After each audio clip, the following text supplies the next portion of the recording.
ख़वातीनो हज़रात, क्या आप जानते हैं इंसान की तारीख़ की सबसे ख़तरनाक ईजाद क्या है? एक सबमरीन, जो एक बटन दबाते ही आधी दुनिया को ख़त्म करने की सलाहियत रखती है। और इसकी दूसरी सबसे ख़तरनाक बात यह है कि ये समंदर में किस वक्त कहाँ मौजूद है, इसका किसी को इल्म भी नहीं होता। और शायद हम इंसानों को ख़ुद भी नहीं मालूम कि हमने ये क्या चीज़ ईजाद कर दी है। ये सबमरीन कैसे काम करती है, इसमें कौन कौन सी टेक्नोलॉजीज़ इस्तेमाल होती हैं, इसकी कितनी टाइप्स हैं और पाकिस्तान के पास इनमें से कौन कौन सी सबमरीन्स मौजूद हैं, ये सब जानने की कोशिश करेंगे आज की इस वीडियो में।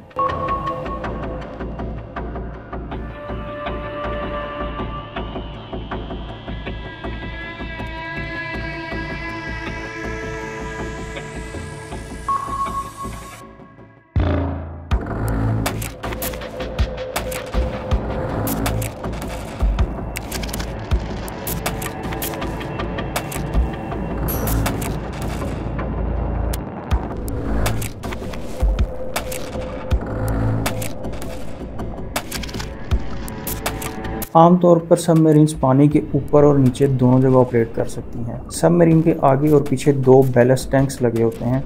जब सबमरीन को सरफेस से नीचे समंदर के अंदर जाना होता है तो इन बैलेस्ट टैंक्स के अंदर पानी भर लिया जाता है, जिससे इस सबमरीन का वज़न बढ़ जाता है और ये पानी के अंदर नीचे की तरफ मूव करना शुरू कर देती है। इसी तरह जब इस सबमरीन को सरफेस के ऊपर आना होता है तो इसके बैलेस्ट टैंक के अंदर से पानी निकाल दिया जाता है, जिससे इस सबमरीन का वज़न हल्का हो जाता है और ये सरफेस के ऊपर आ जाती है। इसी तरह सबमरीन को लेफ़्ट और राइट मूव करवाने के लिए इसके पीछे की साइड पे एक रडर लगा होता है, जो आमतौर पर एयरप्लेन्स के अंदर भी मौजूद होता है हवाई जहाज़ को लेफ़्ट और राइट मूव करवाने के लिए। सबमरीन की आगे और पीछे की मूवमेंट के लिए इसके पीछे की तरफ एक प्रोपेलर लगा होता है, जो आमतौर पर एक पंखे की तरह दिखाई देता है। समंदर की गहराई में बहुत ज़्यादा अंधेरे में देखने के लिए सोनार टेक्नोलॉजी इस्तेमाल की जाती है। इस टेक्नोलॉजी के अंदर होता कुछ यूँ है कि सबमरीन के अंदर से साउंड वेव्स निकाली जाती हैं, जो समंदर के अंदर इर्द गिर्द की चीज़ों से टकरा कर वापस आती हैं। टाइम और डिस्टेंस का फ़र्क मालूम करके आसपास की चीज़ों का अंदाज़ा लगाया जा सकता है कि सबमरीन के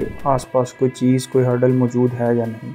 और मज़ीद इससे ये देखा जाता है कोई और सबमरीन हमारी सबमरीन की तरफ तो नहीं आ रही, या हमसे दूर तो नहीं जा रही, या कोई सबमरीन स्टिल खड़ी है। इन सब चीज़ों का पता सोनार टेक्नोलॉजी की मदद से लगाया जाता है। सोनार टेक्नोलॉजी की एक और टाइप पैसिव सोनार है।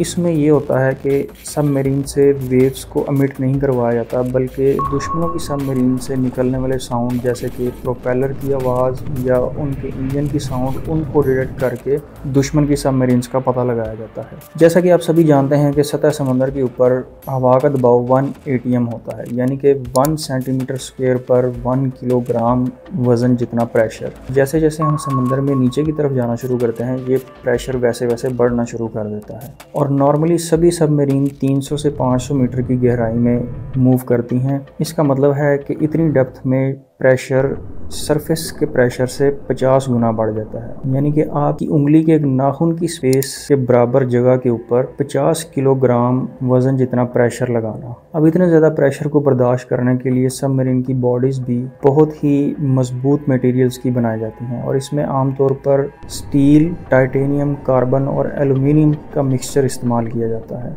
एक सबमरीन की मेन बॉडी को हल कहा जाता है। अब इसमें भी दो टाइप्स होते हैं, एक सिंगल हल वाली बॉडी जिसके अंदर स्टील अलॉय की सिर्फ एक ही तह मौजूद होती है, और दूसरी डबल हल बॉडी जिसमें स्टील अलॉय की 2 तहें होती हैं। डबल हल बॉडी के अंदर बैलेस्ट टैंक्स मौजूद नहीं होते, बल्कि इनके दरमियानी स्पेस को ही एज अ टैंक इस्तेमाल किया जाता है। एक सबमरीन को 3 सेक्शंस में डिवाइड किया जाता है। आगे का हिस्सा जहाँ पे वॉर हेड्स और टॉरपीडोज रखे जाते हैं, पीछे का हिस्सा जहाँ पे सबमरीन का इंजन मौजूद होता है, और दरमियानी हिस्सा जहाँ पे कंट्रोल रूम होता है और सोल्जर्स के रहने की जगह होती है। और यही वो जगह है जहाँ से पूरी सबमरीन को ऑपरेट किया जाता है। ये ऊपर का हिस्सा सोल्जर्स के एंटर और एग्जिट होने का रास्ता है, और यहाँ पे कुछ इक्विपमेंट्स भी लगे होते हैं, जैसे कि पेरिस्कोप और कुछ और इलेक्ट्रॉनिक एंटीनास मौजूद होते हैं। अब इस सारी सबमरीन को वाइब्रेशन लेस और साउंड प्रूफ बनाने के लिए इसके ऊपर रबड़ की एक बहुत मोटी तय चढ़ा दी जाती है। जैसा कि आप देख सकते हैं कि ये सारा काले रंग का रबड़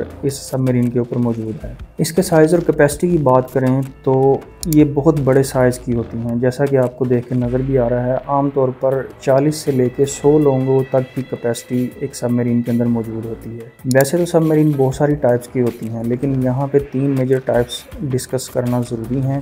डीजल इलेक्ट्रिक सबमरीन, जो कि आम कन्वेंशनल डीजल इंजन पे चलने वाली सबमरीन है। अब डीजल इंजन को चलाने के लिए डीजल के साथ साथ ऑक्सीजन की भी ज़रूरत होती है, और ऑक्सीजन लेने के लिए इस सबमरीन को बार बार सरफेस के ऊपर आना पड़ता है, ताकि वो हवा को अंदर सक करके जब डीजल इंजन चलेगा तो उससे नीचे रखी हुई बैटरीज को चार्ज कर लिया जाता है। और ये डीजल इंजन सबमरीन्स तकरीबन 2 दिन तक उन बैटरीज को यूज़ करके समंदर के नीचे चल सकती हैं। फिर 2 दिन के बाद इनको वापस सरफेस पे आके ये प्रोसेस दोबारा से रिपीट करना पड़ता है, जिससे इसकी सिक्रेसी बिल्कुल कम हो जाती है और ये बड़ी आसानी के साथ किसी भी सोनार, किसी भी रडार या किसी भी सैटेलाइट की पकड़ में आ सकती है। अब इस चीज़ को कम करने के लिए एक दूसरी टाइप की सबमरीन यहाँ पर इंट्रोड्यूस होती है, जो कि एयर इंडिपेंडेंट प्रोपल्शन AIP की टेक्नोलॉजी को इस्तेमाल करती है। इस टाइप के इंजन में क्या होता है कि सबमरीन के अंदर ही एक ऐसा सेटअप बनाया जाता है कि वो ह्यूमन वेस्ट और खाने पीने का जो वेस्ट है उसको प्रोसेस करके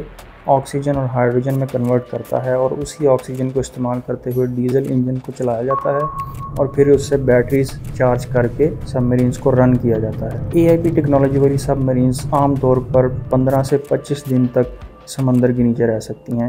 तीसरी टाइप की सबमरीन न्यूक्लियर सबमरीन है। इस सबमरीन के अंदर छोटे छोटे न्यूक्लियर रिएक्टर्स लगाए जाते हैं, और ये न्यूक्लियर रिएक्टर्स को इस्तेमाल करते हुए इतना ज़्यादा फ्यूल बना सकती हैं कि ये सबमरीन्स पानी के अंदर 10 से 20 साल तक बगैर सरफेस पे आए ट्रैवल कर सकती हैं। मगर इन सबमरीन्स में भी ह्यूमन नीड्स को पूरा करने के लिए, जैसा कि खुराक, पानी वगैरह लेने के लिए, इन सबमरीन्स को भी हर 3 माह के बाद वापस बेस पर आना पड़ता है। इस तरह से टाइप्स के एतबार से सबमरीन्स 2 दिन से लेके 3 माह तक समंदर के नीचे चल सकती हैं। अब आमतौर पर लोगों में ये गलतफहमी पाई जाती है कि जो तीसरी टाइप की सबमरीन है, न्यूक्लियर सबमरीन, सिर्फ वही सबमरीन न्यूक्लियर वेपन्स और न्यूक्लियर वारहेड्स लेके जा सकती है, लेकिन ऐसा बिल्कुल नहीं है। हर तरह की, हर कैटेगरी की सबमरीन अपने साथ न्यूक्लियर मिसाइल्स को लेके जा सकती है। सबमरीन्स की ये कैटेगरी और ये टाइप्स जो हैं, ये इंजन्स के एतबार से हैं कि किस सबमरीन में किस टाइप का इंजन है, वो कितनी देर तक पानी के अंदर, समंदर के अंदर रह सकती है।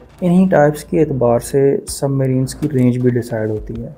अब जिस सबमरीन को 2 दिन के बाद वापस सतह पे आना होता है, वो सबमरीन्स बॉर्डर के आसपास ही रहती हैं, ज़्यादा दूर तक नहीं जा सकती। और जो सबमरीन्स 15 से 25 दिन तक समंदर के नीचे रह सकती हैं, वो कुछ 100 किलोमीटर दूर तक जा सकती हैं। और जो न्यूक्लियर सबमरीन्स हैं, जो 3-3 माह तक पानी के अंदर रह सकती हैं, वो बॉर्डर से कई हज़ार किलोमीटर दूर जाकर भी ऑपरेट कर सकती हैं और अपने टास्क परफॉर्म कर सकती हैं। पाकिस्तान के पास कुल 8 सबमरीन्स ऑपरेशनल हैं। इनमें से 2 सबमरीन्स हशमत क्लास से बिलोंग करती हैं, जो फ्रेंच अगुस्टा 70 के डिज़ाइन पर बेस करती हैं। ये 76 मीटर लंबी और 6 मीटर चौड़ी सबमरीन्स होती हैं, और इनके अंदर तकरीबन 40 सोल्जर्स की कैपेसिटी मौजूद होती है। 3 सबमरीन्स अल खालिद क्लास से बिलोंग करती हैं, और ये भी फ्रेंच डिज़ाइन के ऊपर ही बेस करती हैं, और इनको भी फ्रांस से इंपोर्ट किया गया था। इनकी लंबाई 67.6 मीटर और इनकी चौड़ाई 6.8 मीटर तक होती है, और इसमें भी तकरीबन 40 सोल्जर्स की कैपेसिटी मौजूद होती है।